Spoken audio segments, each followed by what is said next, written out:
This week, in Russian-occupied Crimea, the petrol stations closed, not because of sanctions, but because for the better part of a year, Ukraine has been burning Russia's fuel from the sky. It is one of the oldest lessons in modern war relearned. You do not always have to beat an army at the front if you can starve it of fuel.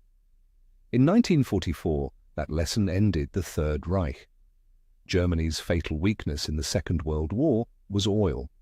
It had almost no crude of its own. It ran the entire war machine on two lifelines. One was the oilfields of Ploiesti in Romania. The other was synthetic fuel, petrol and diesel cooked out of coal in vast chemical plants, the largest run by IG Farben at Leuna. As long as those kept flowing, the Panzers rolled and the Luftwaffe flew. For years the Allies bombed everything else, factories, cities, submarine pens. Then, in the spring of 1944, they finally concentrated on the fuel. Wave after wave of heavy bombers went after the synthetic fuel plants and the Romanian oil fields, and the effect was astonishing. By the middle of 1944, German synthetic fuel output had collapsed to less than a quarter of what it had been. The consequences cascaded. The Luftwaffe, the air force that had terrorized Europe, began grounding its aircraft for lack of petrol, and worse, it no longer had the fuel to train new pilots, so the Allies simply took command of the sky. On the ground, the panzer divisions that had blitzed across whole countries now sat hidden and immobile, their tanks dry. In the Ardennes that December, in Germany's last desperate offensive, tanks were abandoned at the roadside out of fuel and captured intact. Albert Speer, Hitler's own armaments minister, wrote to him in 1944 that the war was effectively lost from the day the fuel plants were hit. He was right.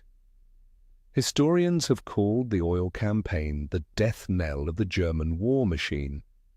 The Reich still had soldiers, still had tanks, still had aircraft. It simply had nothing to put in them. The principle, stated plainly, is this: a modern military is a machine that runs on fuel.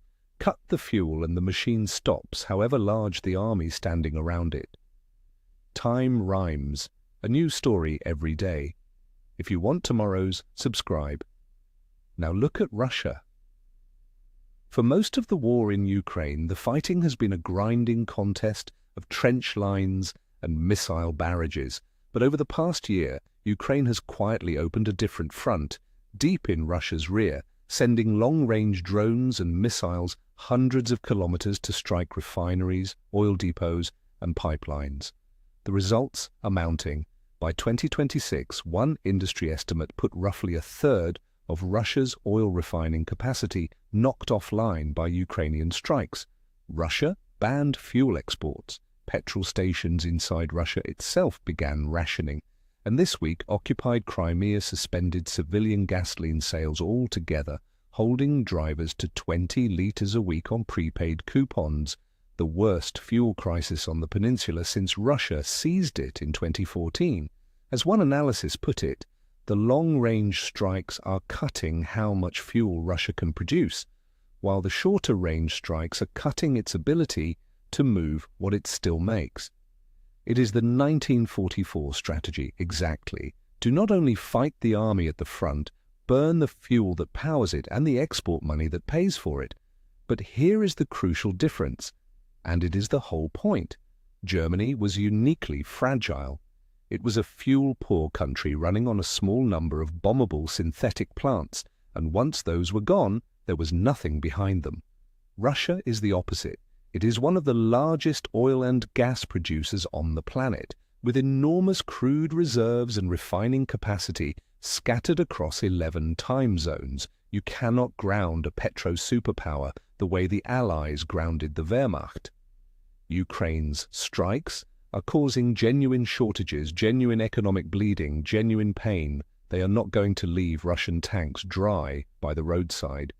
So the echo is real, but it is honest about its own limits. In 1944, cutting the fuel ended an empire in a matter of months, because the empire had no fuel to spare. In 2026, cutting the fuel is a slower, grinding thing. Not a death blow, but a steady tax on the war, levied in petrol and paid from the sky. The lesson Speer learned, and the lesson Kiev is applying, are the same lesson. Armies do not run on courage, they run on diesel. The only thing that has changed is the size of the tank you are trying to drain. Time rhymes,